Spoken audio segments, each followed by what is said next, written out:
Welcome back to my channel दोस्तों, मैं हूं आपका दोस्त सचिन और मैं फिर हाजिर हूं आपके साथ एक और नए सफ़र के लिए। आज हम जा रहे हैं छतरपुर से सीधे पचमढ़ी। तो पचमढ़ी हम जा रहे हैं बाय रोड और बहुत सारी इंटरेस्टिंग बातें हम करेंगे पचमढ़ी के बारे में और मध्य प्रदेश के बारे में और इस सफ़र के बारे में। इस वीडियो में मैं थैंक्स करना चाहूँगा अपने सब्सक्राइबर्स के लिए जो मेरी वीडियोस को बहुत पसंद करते हैं और मेरी हर वीडियो देखते हैं। और अगर आप मेरे वीडियो पे नए हैं तो प्लीज़ सब्सक्राइब कर लीजिए इस चैनल को, बिल्कुल डिफरेंट चैनल है। हमारी इस वीडियो को अंत तक देखें आप और हमारे वीडियो को लाइक भी करें। आपका हर एक लाइक हमारी वीडियो को बूस्ट कर देता है, तो प्लीज़ लाइक करें। डेस्टिनेशन के बारे में तो हर कोई बात करता है, पर आज हम इस वीडियो में बात करेंगे सफ़र के बारे में। हम आपको दिखाएंगे अपना पूरा सफ़र पचमढ़ी तक का, कैसे हमने पूरा सफ़र तय किया और हमें पूरे सफ़र में क्या क्या देखने को मिला इस वीडियो में आप देखेंगे। ये जो रोड अभी आप वीडियो में देख रहे हैं ये है शाहगढ़ की घाटी। घाटी मध्य प्रदेश में जंगल के रास्ते को कहते हैं और अभी हम चढ़ रहे हैं माउंटेन के टॉप पर। शाहगढ़ पर एक माउंटेन है, उसके टॉप पर हम चढ़ रहे हैं। जब हम टॉप पे पहुंच जाते हैं तो ये लेफ्ट साइड में जो भी वाइट में आपको दिखाई दे रहा है ये है शाहगढ़ की दरगाह और यहाँ से पूरे शाहगढ़ शहर का एक बहुत ही सुंदर नज़ारा आता है। इस समय हम ड्राइव कर रहे हैं शाहगढ़ के माउंटेन के टॉप पर और ये देखिए कितना सुंदर नज़ारा आता है यहाँ से।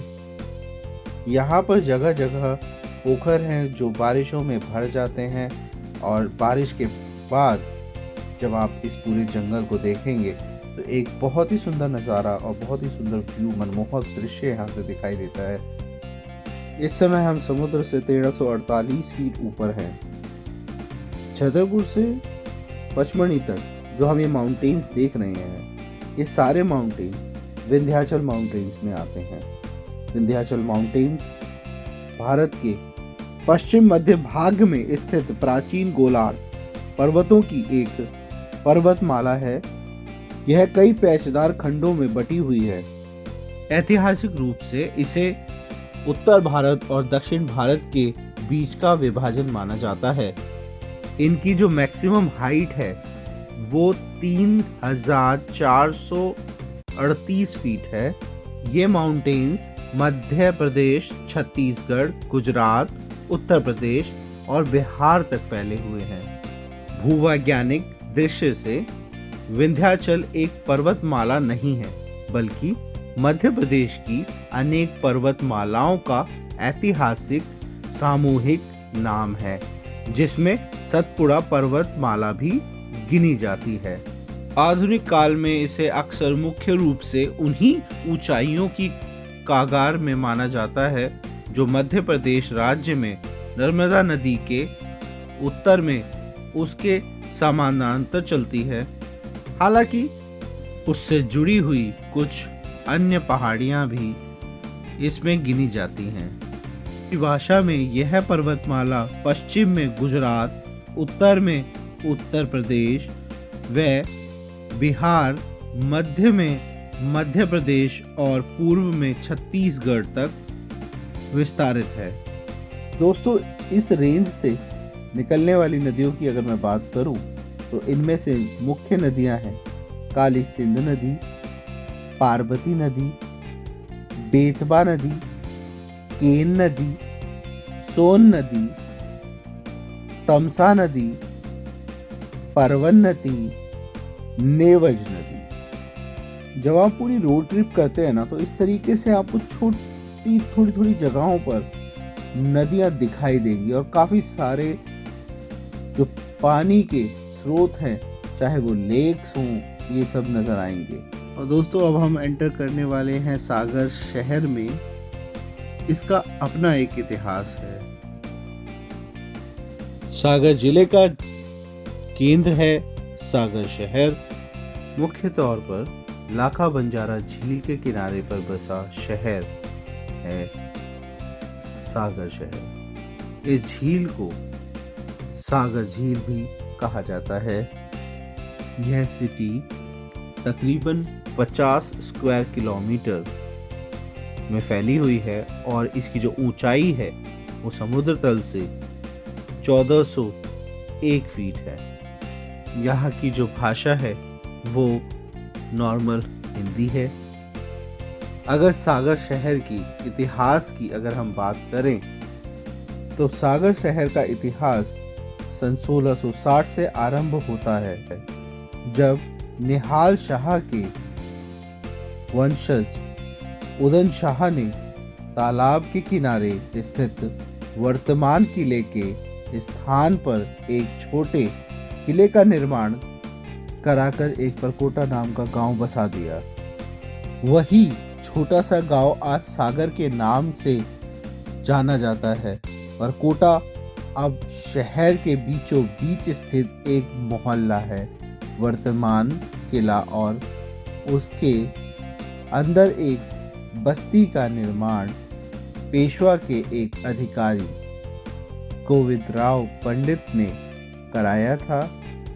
सन 1765 के बाद जब सागर पेशवा के आधिपत्य में आ गया, तब गोविंदराव पंडित सागर और आसपास के क्षेत्र का प्रभारी था।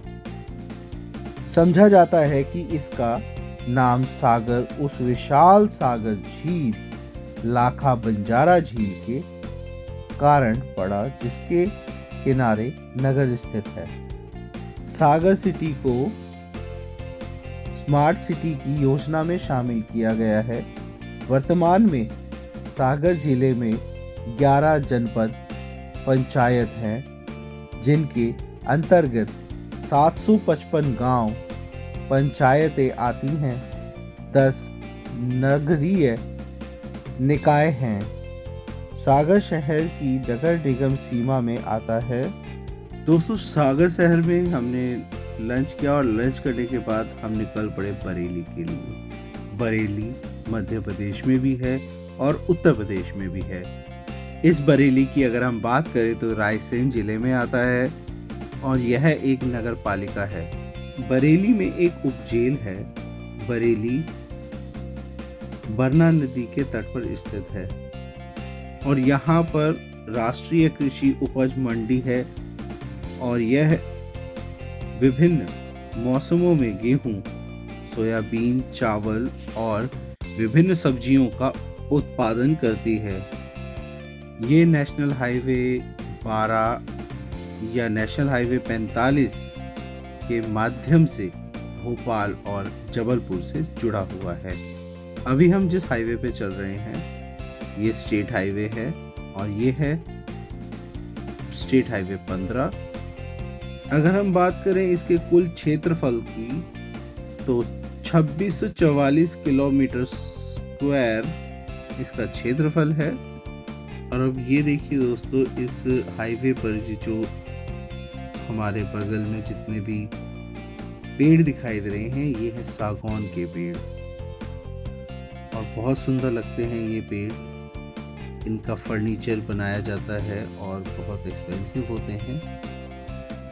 जब हम बरेली पहुंचे तो यहाँ पर आकर रात हो गई थी, तो हम यहाँ रुके तो नहीं और हम यहाँ से आके चले गए और अब हम निकल पड़े हैं आगे पचमढ़ी के लिए। अगला जो शहर होने वाला है वो शहर है पिपरिया। अगर आप ट्रेन से आते हैं तो पिपरिया पे आपको रुकना पड़ेगा और पिपरिया से गाड़ियां बनकर चलती हैं। अगर हम बात करें पिपरिया की तो पिपरिया नर्मदापुरम का शहर है। पहले यह जिला होशंगाबाद के नाम से जाना जाता था पर अब नर्मदा जिले के नाम से जाना जाता है। दोस्तों, अब हम जिस हाईवे पे चल रहे हैं ये है स्टेट हाईवे 19 जो कि सीधे हमें पिपरिया ले जाएगा और पिपरिया के बाद हम जाएंगे सीधे पचमढ़ी। और अगर मैं बात करूं तो यहाँ पर सतपुड़ा नेशनल पार्क भी है जो कि टाइगर रिजर्व भी है, तो यहाँ पर भी जंगल सफारी कराई जाती है।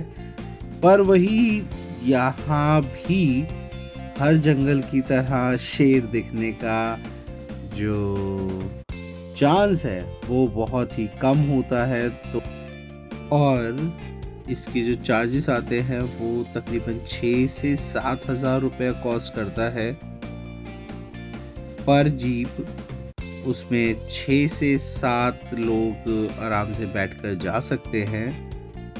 और अब हम पहुंच चुके हैं पिपरिया शहर।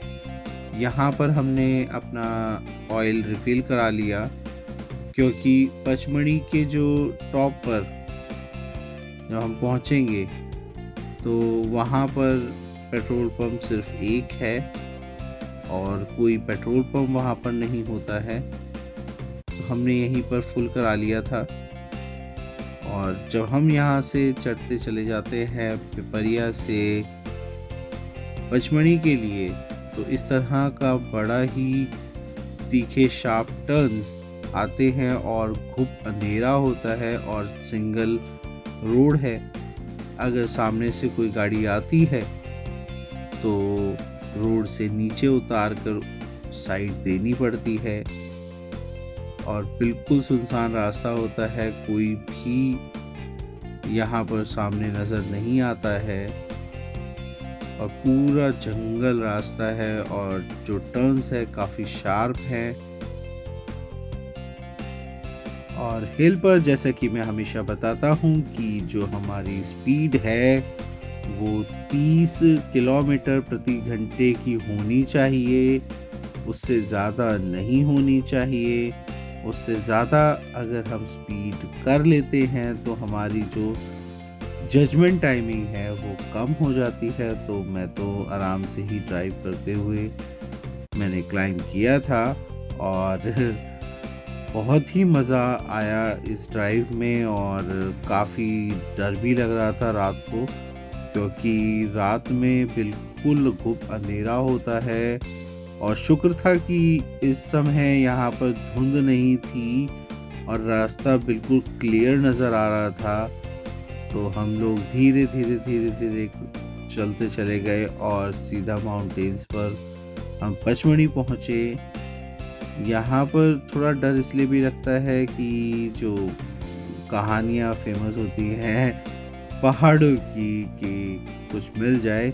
एक बार तो रास्ते में हमें एकदम ऐसा भ्रम सा महसूस हुआ था कि पता नहीं अजीब सा लगा, और सिर्फ मुझे ही नहीं राधा को भी ऐसा लगा कि शायद कुछ सामने देखा बट कुछ भी नहीं था। तो माउंटेन्स पे थोड़ा सा ये भ्रम होता है और मैंने तो पहली बार फील किया था। अगर आपने कभी माउंटेन्स पे कुछ ऐसा फील किया हो तो प्लीज़ मुझे कमेंट में ज़रूर बताएं। और अब इस वीडियो को कर दें लाइक और हमारे चैनल को कर ले सब्सक्राइब अगर नहीं किया है तो आपने। और अब हम पहुंच चुके हैं पचमढ़ी। मिलेंगे नेक्स्ट वीडियो में और करेंगे बहुत सारी बातें पचमढ़ी के बारे में। और तब तक के लिए मैं आपसे चाहूँगा अलविदा। मैं हूँ आपका दोस्त सचिन और आप देख रहे हैं ट्रैवलिंग सिविल इंजीनियर।